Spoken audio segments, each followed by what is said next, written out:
बोलिए सदगुरुदेव की जय। तो सदगुरु कबीर साहिब जी ने साखी में यह कहा था, आप लोगों को याद नहीं, मैंने बताया था कि ऋषि मुनि तथा वेदों के सार तत्व का सदगुरु कबीर साहिब जी यहाँ पर खुलासा कर रहे हैं। जो ऋषि मुनि कह रहे हैं या वेद कह रहे हैं, कबीर उसकी बात को काटते नहीं हैं, उसका समर्थन करते हैं। लेकिन जो उसमें उबड़ खाबड़ उल जलूल बातें हैं, जो गड्ढम गड्ढ कर दिया गया है, उसका निरीक्षण करते हैं, उसको निरखने का परखने का वो उपदेश दे रहा है हमें। साहिब कहते हैं सारग्राही बनो, नीर क्षीर विवेकी बनो, पुछ लग्गू ना बनो। सदगुरु कबीर साहिब जी क्या बता रहे हैं कि तुम भटक जाओगे, तुम्हें भटकने से कोई बचा नहीं पाएगा। तुम्हें भटकने से बचाने वाला केवल तुम्हारा विवेक है, तुम्हारी समझ है। यदि तुमने समझ को, विवेक को, बुद्धि को बलि चढ़ा दिया किसी परंपरा का, किसी वेद शास्त्र का, किसी महापुरुष का, तो फिर तुम्हारा कल्याण होने वाला नहीं है, तुम्हें सही रास्ता मिलने वाला नहीं है। सदगुरु कबीर साहिब जी क्या कह रहे हैं? जाके मुनिवर तप करें, जिनका ध्यान करते हैं, जिन्हें पाने के लिए तप करते हैं, साधनाएं करते हैं। कोई जटाएं रखाता है तो कोई बाल मुड़वा लेता है, कोई घर छोड़ देता है, कोई पंचाग्नि करता है, कोई जल शयन करता है, कोई उर्दबाहु हो जाता है, कोई ठड़ेश्वरी हो जाता है, क्या क्या कर रहा है। साहिब कह रहे हैं जाके मुनिवर तप करें, मुनिजन तपस्या कर रहे हैं और वेद थके गुण गाए। वेद शास्त्र पुराण, कुरान आदि, बाइबल आदि, दुनिया के जितने धर्म ग्रंथ हैं वो थक गए, वेद थके गुण गाए। उसका गुण गाते गाते वेद थक गए, धर्मशास्त्र थक गए। सदगुरु कबीर साहिब जी कहते पार नहीं पाए। जाके मुनिवर तप करे, वेद थके गुण गाए, थक गए, मिले नहीं, वो सार तत्व मिला नहीं। सोई देऊ सिखा पना, सदगुरु कबीर साहिब जी कह रहे मैं उसको सिखा देता हूँ, बता देता हूँ। मैं तुम्हारे लिए सत्य ज्ञान सत्योपदेश लेकर के आया हूँ, सही रास्ता बताने आया हूँ, लेकिन कोई नहीं पते आए। तुम्हारा हमारा दुर्भाग्य रहा, इस देश का दुर्भाग्य रहा कि संसार के महापुरुषों को लोग समझ नहीं पाए, इन वैज्ञानिकों की बातों को, सत्य को लोग समझ नहीं पाए। फांसी पर चढ़ा दिया उनको मृत्यु दंड दे दिया कि तुम गलत कह रहे। आज उनकी बातें समझ में आ रही कि नहीं आ रही?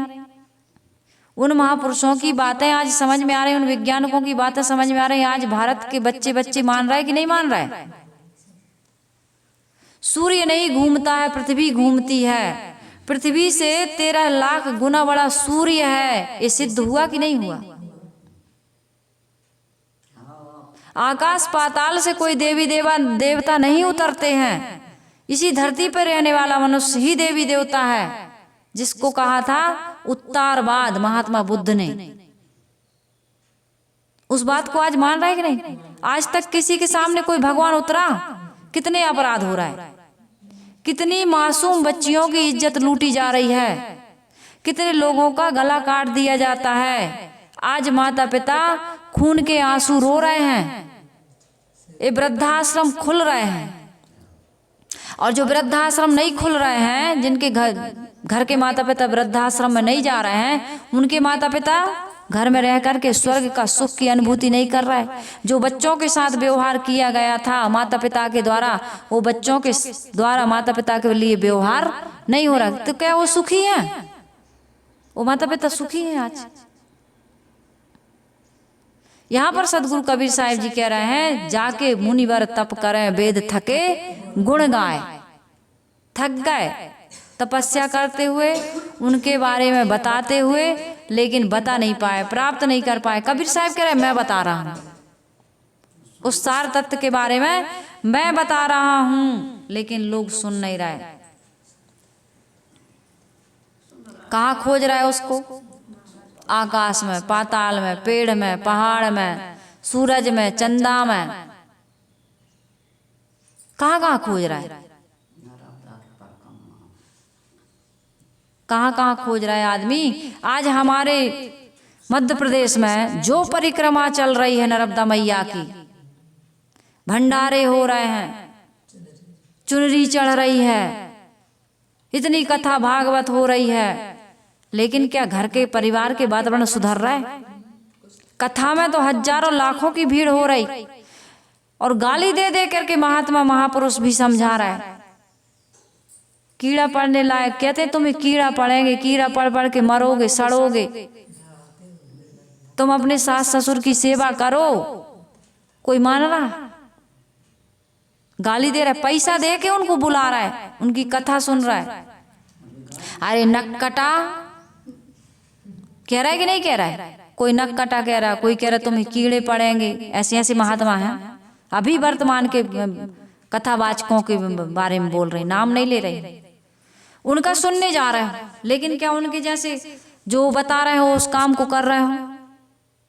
डॉक्टर के पास जा रहे हो लेकिन दवा नहीं खा रहा है, परहेज नहीं कर रहा है, कैसे ठीक हो जाओ? 25,000 का इलाज करवा के आया एक लड़का, लेकिन परहेज नहीं कर रहा, कहता हमारा रोग ठीक नहीं हो रहा। कैसे ठीक होगा? तुम आचार विचार को नहीं, सोने जगने की तुम्हारे जो नियम होना चाहिए वो नहीं, खान पान का जो होना चाहिए उसको नहीं तुम सुधार रहा है। अब साहब रोग ठीक नहीं होता कैसे ठीक हो जाएगा?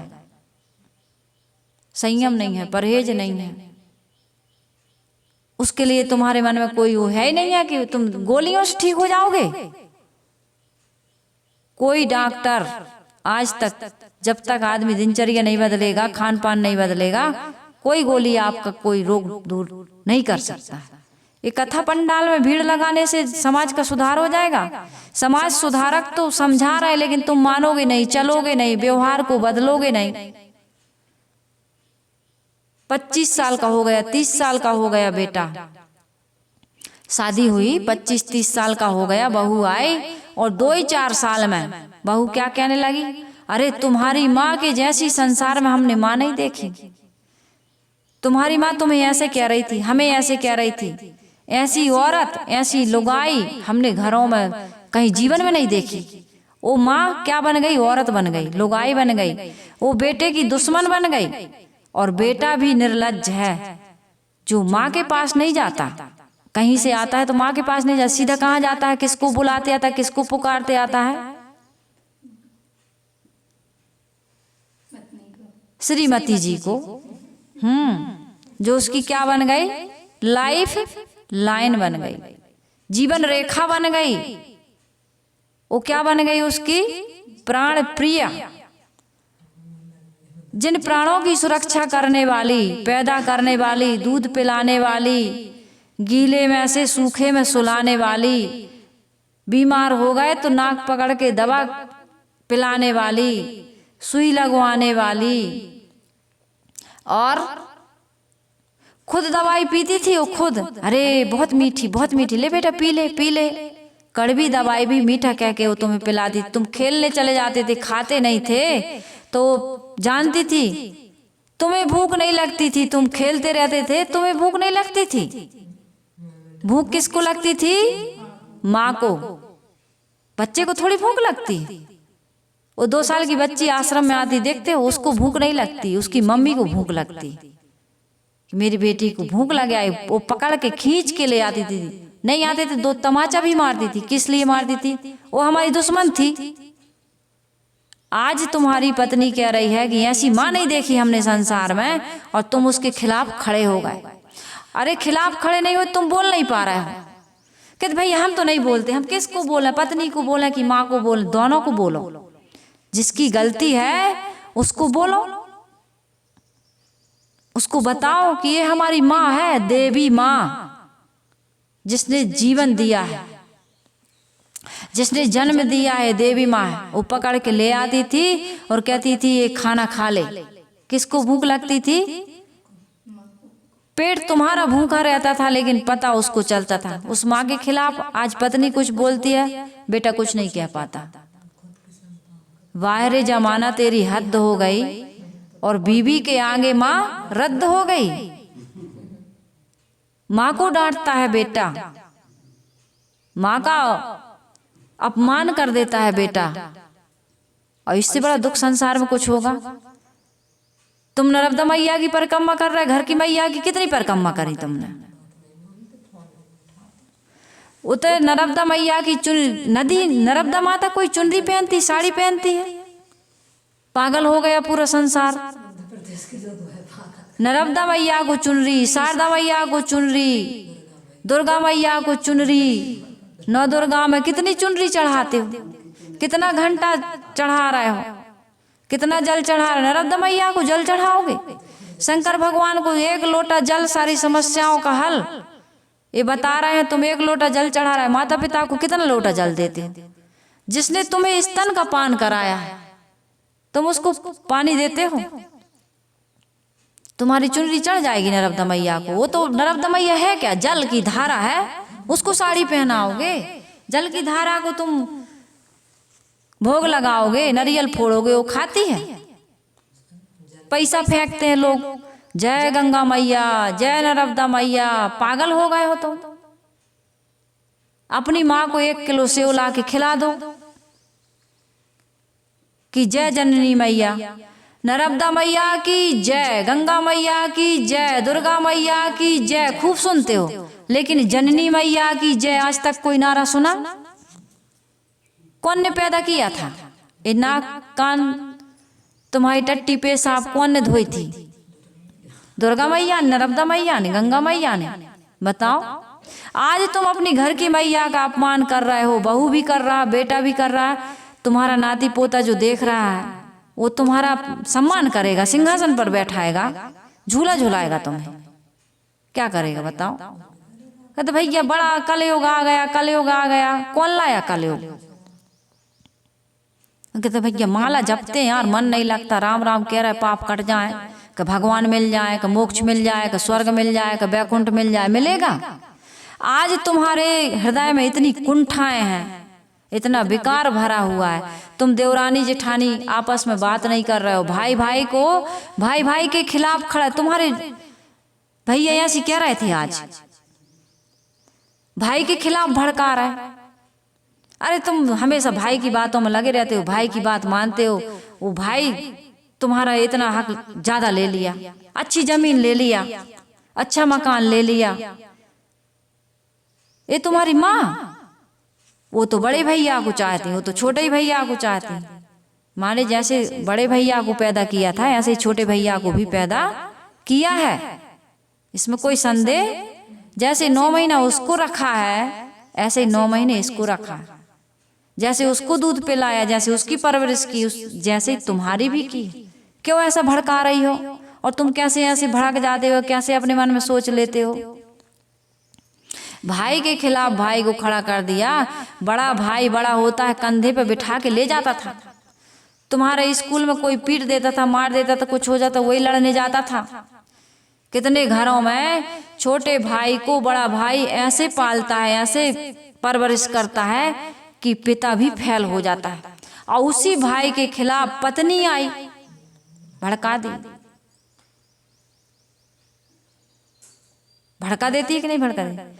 ऐसा दुश्मन बना देती है कि एक दूसरे के पास वो आना जाना बंद कर देते हैं। और वो रामायण का पाठ करवाती है, रामायण सुनती है, या फिर रामायण का सीरियल देखती है मोबाइल पर या टीवी पर। और कहते हैं कि उन जो पात्र हैं उनको अगरबत्ती लगाती है। रामायण के पात्रों को अगरबत्ती लगा, घर के भ्रात को चूल्हे मुड़ लगा के मर जाना चाहिए। हाँ, खुद आत्महत्या कर लेना चाहिए ऐसा पापी व्यक्ति को, जो भाई भाई को अलग कर देती है। कैकई आज कलंक की भागी बन गई। आज कोई अपने बच्चे को, बच्ची को कैकई नाम से नहीं पुकारता, नाम ही नहीं रखता। नाम रखना था ना कैकई का भी, जब सुमित्रा का रखते हो, कौशल्या का रखते हो, तो कैकई का क्यों नहीं रखते? मंथरा भी नहीं रखते कि रखते हो? कोई शकुनी नहीं रखता, दुर्योधन नहीं रखता, दुशासन रख लेते, रावण नाम, कंस नाम कोई नहीं रखता। क्यों नहीं रखता? उन्होंने यही काम किया था। नाम भले तुम्हारा कौशल्या है, लेकिन काम तुम कैकई का कर रही हो, तो राम का वनवास होगा और सीता भी संग में जाएगी। न तुम्हें आत्मज्ञान होगा, न शांति मिलेगी। राम क्या है? आत्मा। और सीता क्या है? शांति, सुख, प्रसन्नता। सदगुरु कबीर साहिब जी यही कह रहे हैं कि तुम कहाँ खोज रहे हो? पेड़ पहाड़ पत्थर पानी में, पाहन पूजे हरि मिले तो मैं पूजूं पहाड़।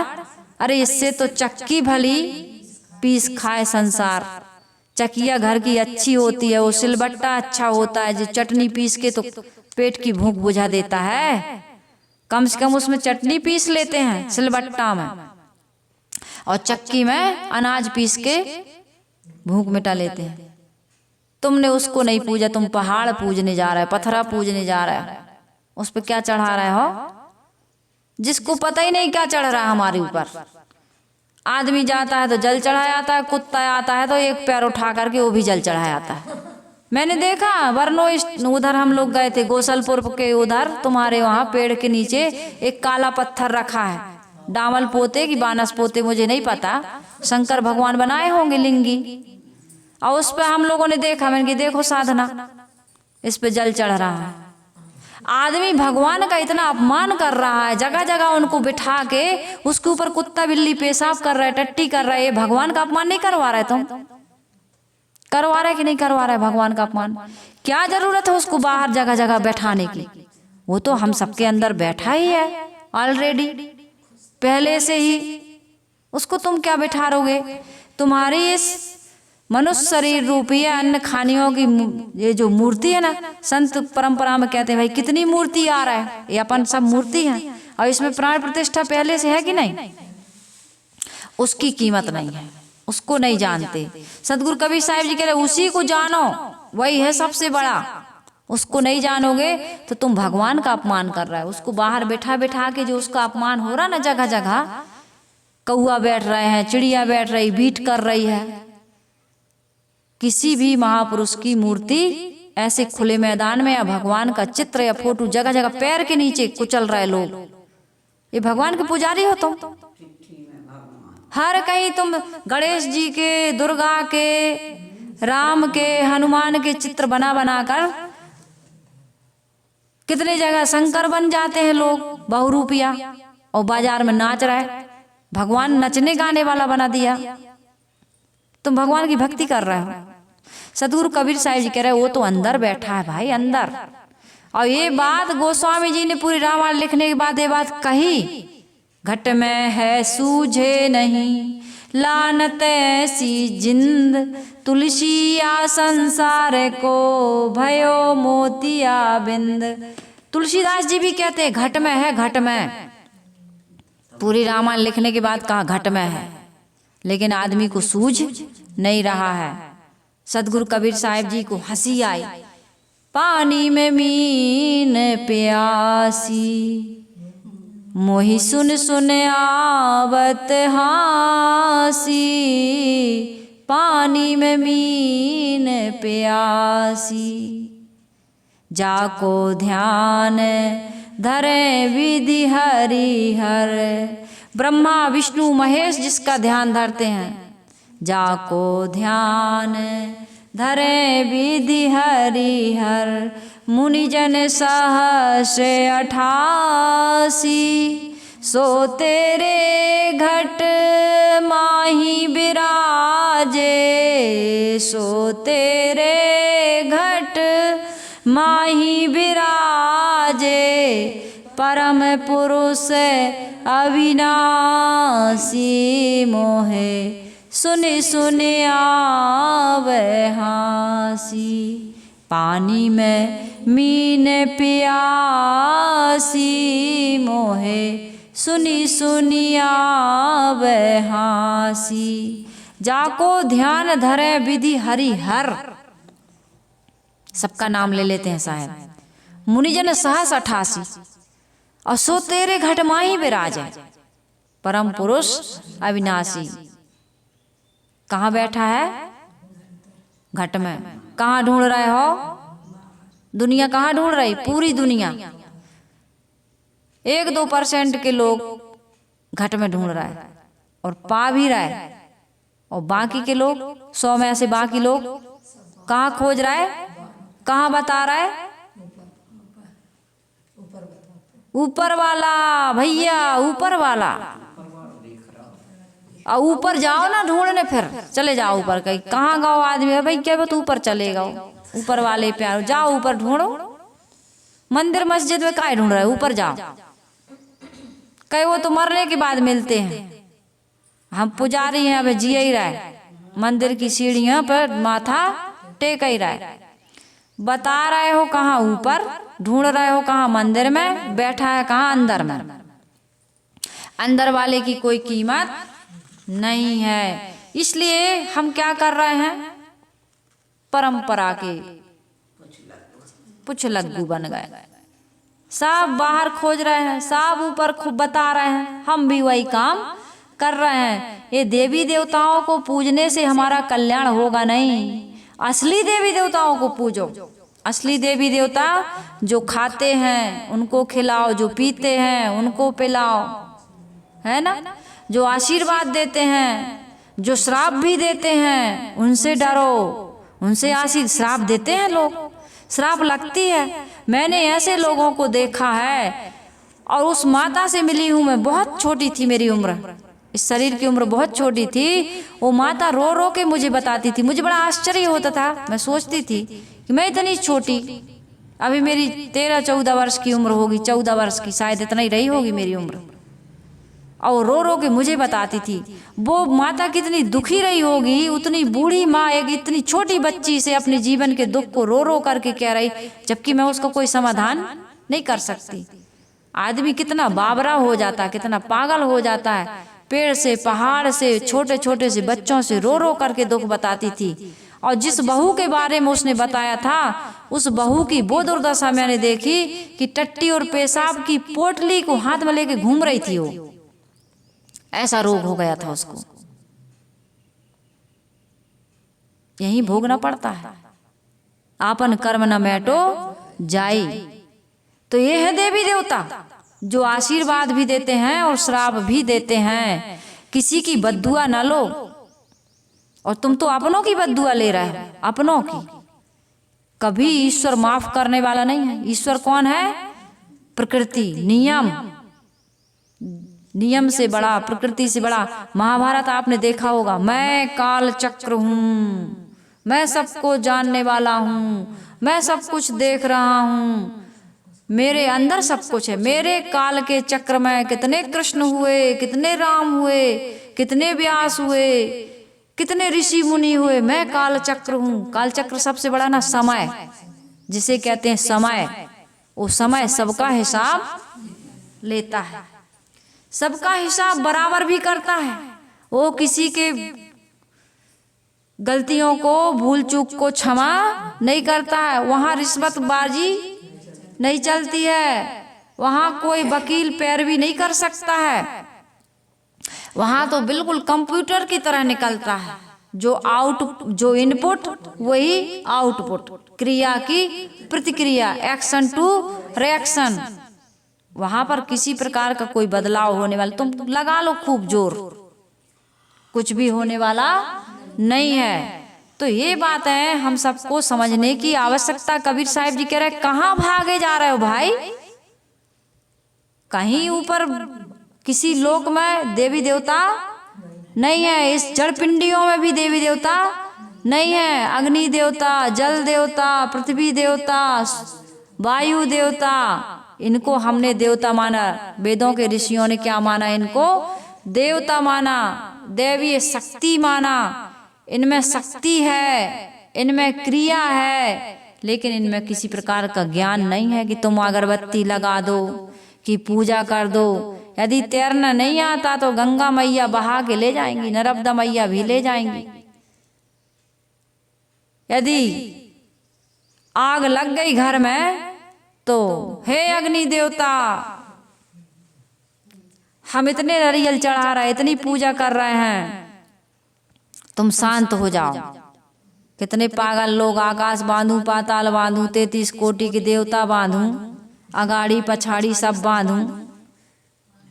हाँ, बांधते हैं। पहले के लोग ओले बांधते थे ना, उन्होंने के भैया वो ओले बांधने वाले आए हैं, मेड़ो बांध रहा है। हम किसान के यहाँ जन्मे हैं तो हमको पता है पहले आते, अब कहाँ गए हो मेड़े बांधने वाले?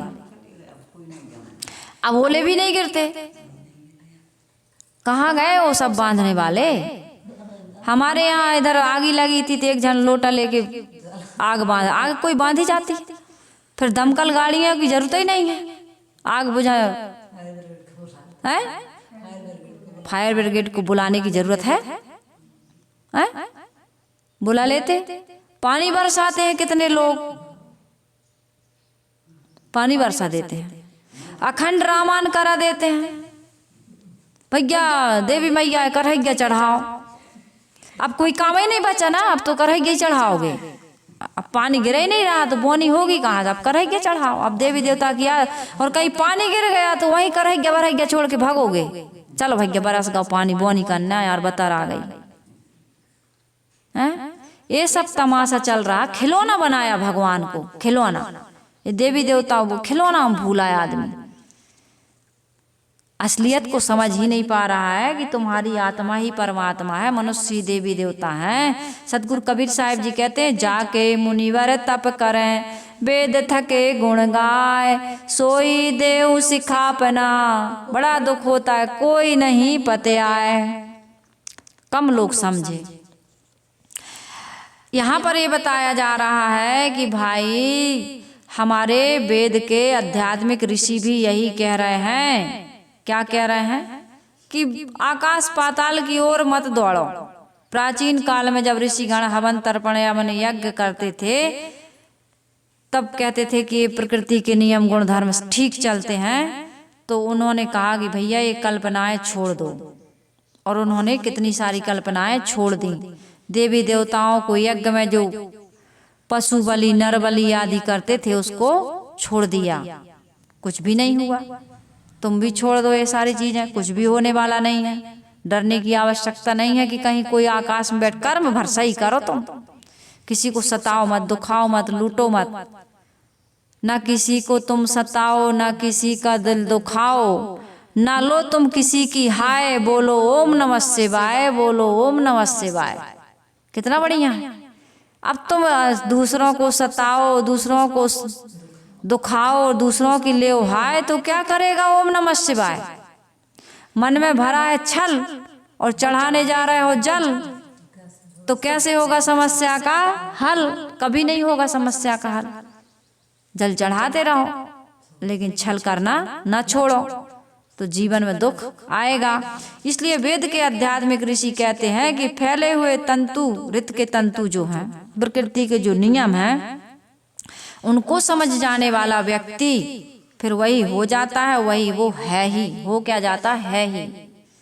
जो मन वाणी आँख कान प्राण आदि नहीं है उनसे नहीं जाना जाता है, जिसके विषय में वाणी भी मौन, इंद्रियां भी मौन, बुद्धि भी मौन, जहाँ आँख कान प्राण आदि तक नहीं पहुंच सकते हैं, उसी को तुम ब्रह्म जानो, ऐसा ऋषियों ने कहा। तो जो तुम जान रहे हो कर रहे हो, फिर वो कौन है? वो तो माया हुई ना। जो जान रहे हो कर रहे हो, जो पूजा पाठ या हवन तर्पण में नर्मदा मैया की परिक्रमा में और चुनरी चढ़ाने में या जल चढ़ाने में या जय बुलाने में लगे हो, वो क्या है?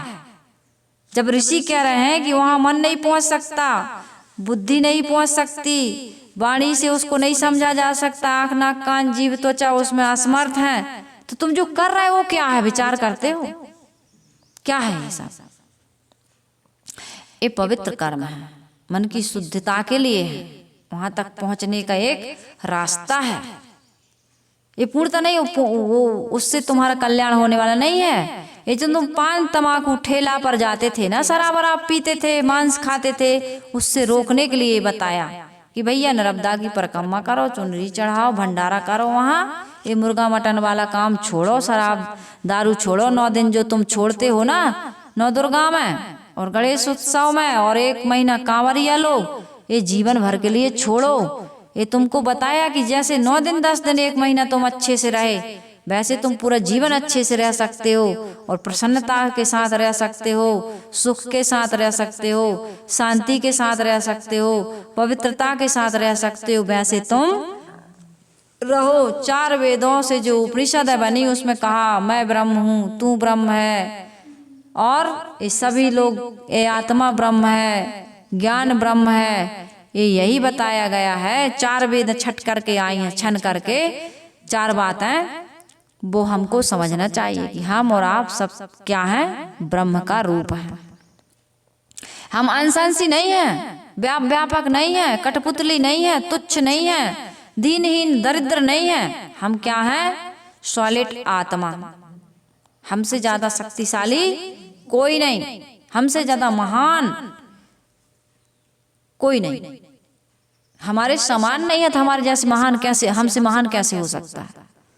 मनुष्य से बड़ा कोई भगवान इस संसार में नहीं है। कठोपनिषद के ऋषि कहते हैं, यदा पंचा विशंते ज्ञानानि मनसा बुद्धिश्चा न विचेष्टति तामाउ परमाम गतिम। उस पद को कैसे पाओगे, उस आत्म स्थिति का अनुभव कैसे कर पाओगे, जब 5 विषय जो ज्ञान इंद्रियों से भोगे जाते हैं, 5 विषय ज्ञान इंद्रियों तथा मन सहित बुद्धि में हलचल नहीं होगी। इस प्रकार का जब तुम जीवन बनाओगे तब तुम्हें क्या होगा, परम गति की प्राप्ति होगी। परम गति क्या है, विषयों का त्याग, अंतरात्मा में स्थिति, यही है परम गति। कहे भैया आदमी का शरीर छूट गया, अमुक महात्मा जी परम गति को प्राप्त हो गए। तो जीते जी जिन्होंने परम गति को प्राप्त किया है ना, जीवन मुक्ति जिनकी हुई है, उन्हीं की विदेह मुक्ति होगी। यदि जीवन मुक्ति जीवन रहते रहते मुक्ति को प्राप्त नहीं किए हैं, तो मरने के बाद किसी की परम गति ना हुई है ना होगी। अब इसका अंदाजा कैसे लगाओगे कि मरने के बाद परम गति मिल गई तुम्हें, है कोई साधन? मरने के बाद हमारे गुरुजी की परम गति हो गई, हमें क्या पता, हमारी परम गति हो जाएगी, तुम्हें क्या पता। जीते जी परम गति होनी चाहिए ना। जीते जी परम गति क्या है, उसके मन वाणी कर्मों में किसी प्रकार की चंचलता नहीं है। जिसका मन, जिसकी बुद्धि, जिसकी इंद्रियां कैसी हो गई, यही बात गीता में बताई गई, यही बात भागवत में बताई गई, यही बात सदगुरु कबीर साहिब जी बता रहे, यही बुद्ध बता रहे, यही महावीर बता रहा, संसार के हर महापुरुष ने यही बताया कि हमारे जीवन में जो विकार आ गया, जो चंचलता आ गई है, उसको त्यागो। फिर बाहर से कुछ खोजने की आवश्यकता नहीं है। उपनिषद है ज्यादातर आत्मपरक विचार व्यक्त करती हैं। आत्मपरक विचार रखने वाले शास्त्रों में हमको चिंतन करने की आवश्यकता है। उपनिषदों में एक उपनिषद ऐसी है, एक शास्त्र ऐसा है, मान लो उसमें कर्मकांड का विवरण ज्यादा है, तो आदमी को कर्मकांड सरल लगता है, जैसे मीमांसा आदि, तो उसमें आदमी उलझ जाता है। पूजा करने में क्या कठिन है बताओ। फूल भगवान को सुबह उठ करके हमने नहाना तो पड़ेगा भैया, चलो ब्रह्म मुहूर्त में नहा लेते हैं, ठीक है भैया, सुबह से नहा लिए, ठंडा गर्म पानी जैसी आपकी योग्यता है, जैसा शरीर है, आपने नहा लिया। और फिर भगवान को थोड़ा सा छोटी सी घंटी, छोटी सी लुटिया, इतनी सी चम्मच, आचमणी मांजने में, धोने में क्या दिक्कत है। और फूल चढ़ाना है तो फूल तो लगाना नहीं है, दूसरे के फूल आए, पेड़ों से फूल उतार के भगवान को चढ़ाने में क्या दिक्कत है, ये भी कर लिए। फिर चंदन घोर के अपने माथे पर लगाने से दूसरों के इमेज में धार्मिक बनने में क्या दिक्कत है। केवल एक चंदन ही तो लगाना ताकि लोग जाने कि नहीं भाई धार्मिक है। फिर थोड़ा सा बाल कटवा दिए, इतना सा बाल छुड़वा दिए, चोटी बढ़ गई थोड़ी, उसमें कठान लगा दिए, है ना, तो उसमें भी क्या दिक्कत है। लोग कहेंगे यार धार्मिक व्यक्ति है, नहीं इसकी चुंधैया बढ़ी है यार, ये तो हाँ एंटीना लगा है, इससे कांटेक्ट ब्रह्म का संबंध होगा। बाल बढ़ रहे थे तो कटवाने में पैसा लगते थे, अब नाई के पास जाना ही नहीं है, बाल बढ़ गए, क्या दिक्कत है। अरे बाबा जी सीताराम, हाँ भैया खुश रहो सीताराम, क्या दिक्कत है। और बाल बिल्कुल मुड़वा दिए, बाल मुड़वाने में भी क्या दिक्कत है, कोई दिक्कत नहीं, धारी ब्लेड सीधे साफ, और उससे फायदा इतना ज्यादा है। मुड़ाने से 3 फल, कौन कौन से, सिर की मिट गई खाज, 1 बना बनाया भोजन मिले, 2 और लोग कहें प्रणाम महाराज जी, प्रणाम महाराज जी, राम राम महाराज जी, सीताराम महाराज जी, पाए लागू महाराज जी। 3 फायदा। मुड़ मुड़ाए कितने फल? 3 फल। कौन कौन से? सिर की मिट गई खाज, अब खुजली उजली नहीं होती, शैम्पू का खर्च नहीं, 1 लोटा में पूरा नहा लिए, तेल लगाने नहीं, कंघी करने नहीं। हाँ, अब क्या है? मुड़ मुड़ाए 3 फल, सिर की मिट गई खाज। पहले के जुआ होते थे, मेडिकल वगैरह नहीं, मेडिकल क्या चलता है ना, वो मेडिकल तो मेडिकल स्टोर होता है, मेडिकल बोलते हैं। अच्छा भाई, हमसे ज़्यादा आप लोग जानते हैं, हम तो ऐसा ही कुछ भी बोलते रहते हैं। मेडिकल लगा दिए बालों में,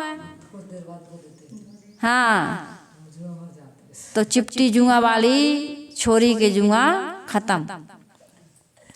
और जिनके यहाँ नहीं है बेचारे नहीं जानते थे पहले, काय टकलू कैसी घूम रहे, कहीं जुआ हो गए थे, फोड़ा फुंसी हो गए थे बालों में।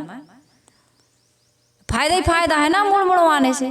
तो सिर की मिट गई खाज, खुजली हो गई थी, फोड़ा फुंसी वो भी मिट गए, और नहीं हो गए थे तो जुआ काटते थे तो खुजलाती रहती थी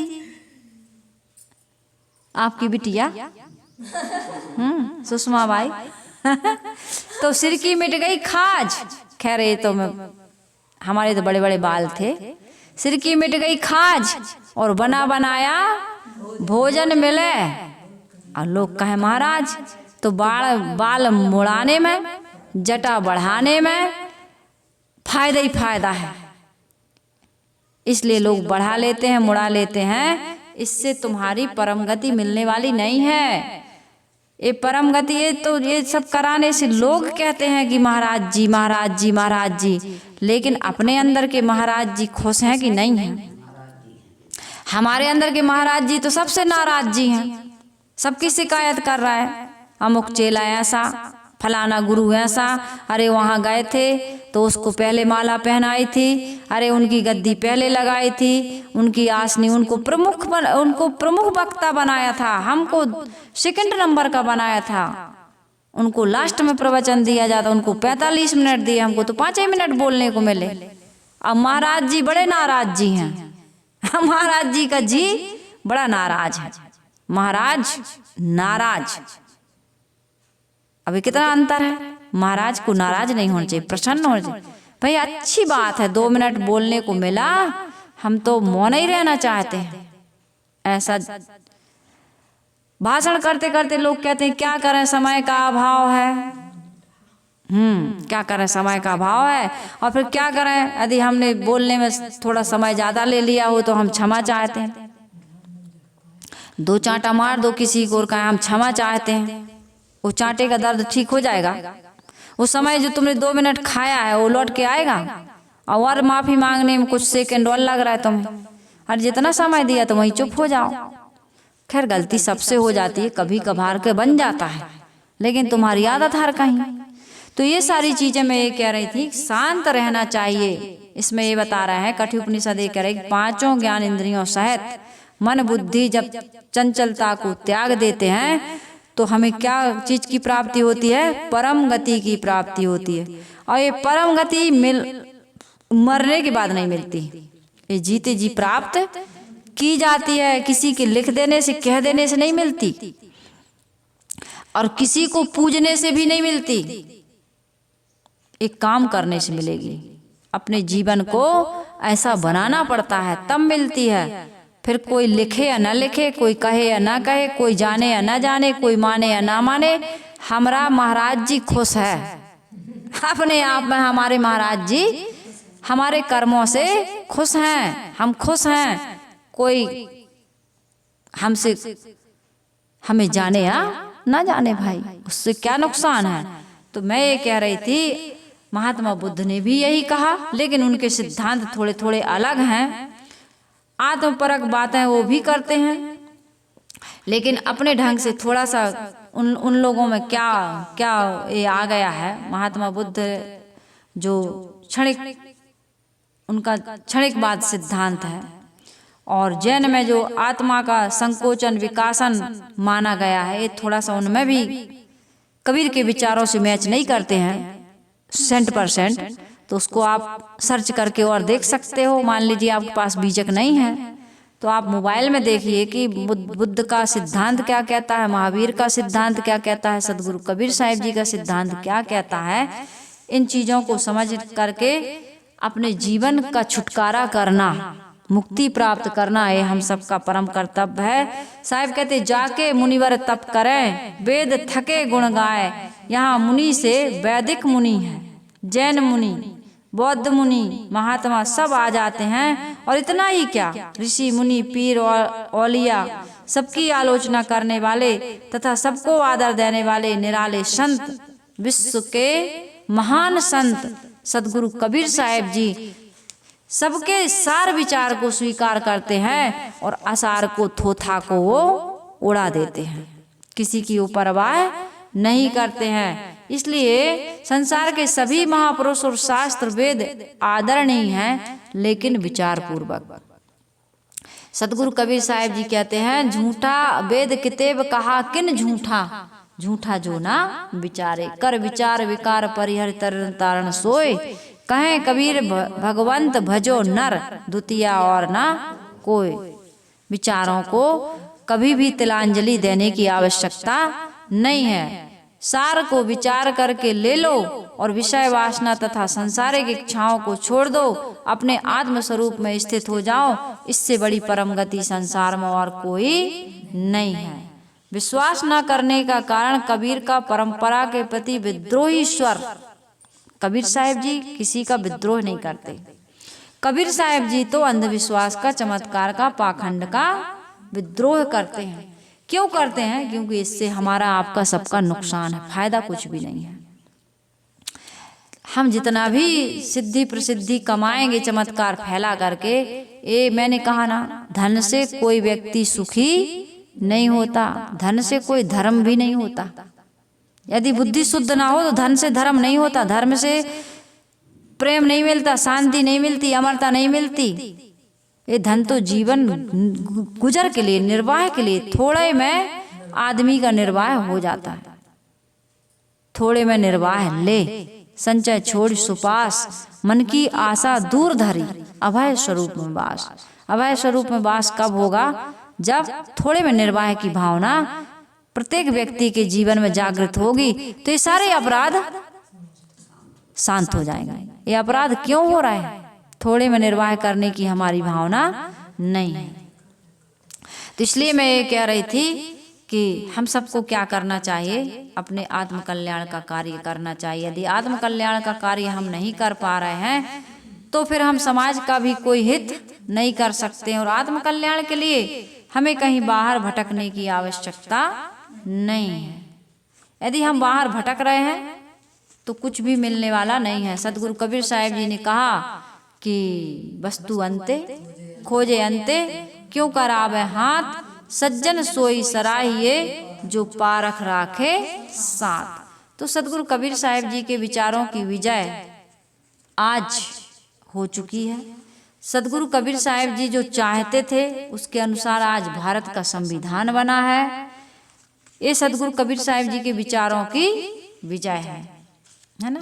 तो इसलिए हम सबको ये समझना चाहिए, सदगुरु कबीर साहिब जी ने जो उस समय कहा था, वो सदगुरु कबीर साहिब जी का सत्य उस समय भी उतना ही खरा था और आज भी उसकी हमें उतनी ही आवश्यकता है। इसलिए सत्य को स्वीकारने वाले का जीवन सुधर जाता है, और जो सत्य से विमुख हो गया उसको जीवन में कुछ भी मिलने वाला नहीं है।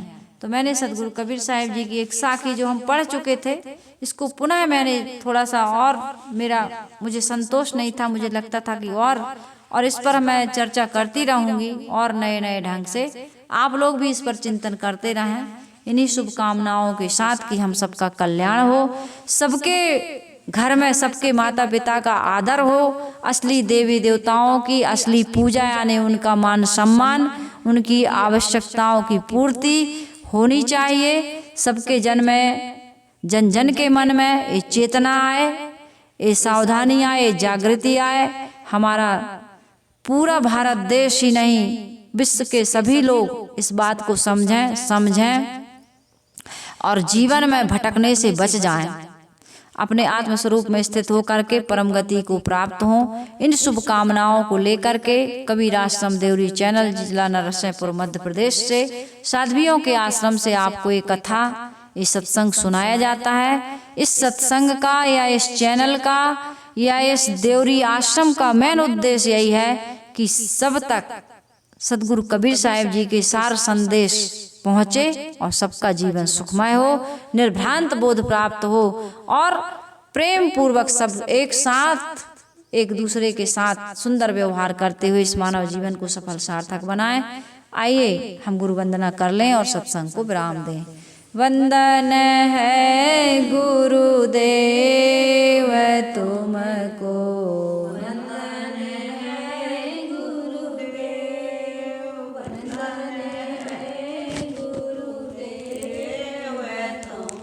मिला के सब लोग एक साथ जोर से गाओ, जोर से गाओ सभी लोग। काले जाल के फंदा भारी, काले जाल के फंदा भारी, परख लखायो भेव तुमको, परख लखायो वंदन है गुरुदेव, वंदन है गुरुदेव तुमको, वंदन है गुरुदेव। वेद शास्त्र सब खोजत हारे, वेद शास्त्र सब खोजत हारे, मर्म जानत के तुमको, मर्म न जानत के तुमको, वंदन है गुरुदेव, वंदन है गुरुदेव तुमको, वंदन है गुरुदेव। गुरु समान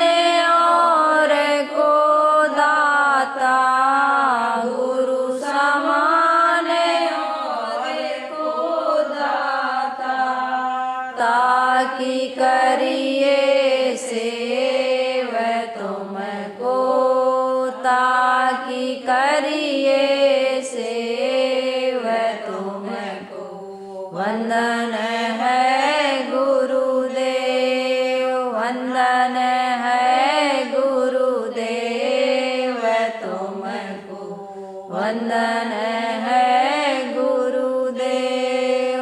साहिब कबीर अभय पद दाता, साहिब कबीर अभय पद दाता, पूरण परख समेव तुमको, पूरण परख समेव तुमको, वंदन है गुरुदेव, वंदन है गुरुदेव तुमको, वंदन है गुरुदेव। साहिब बंदगी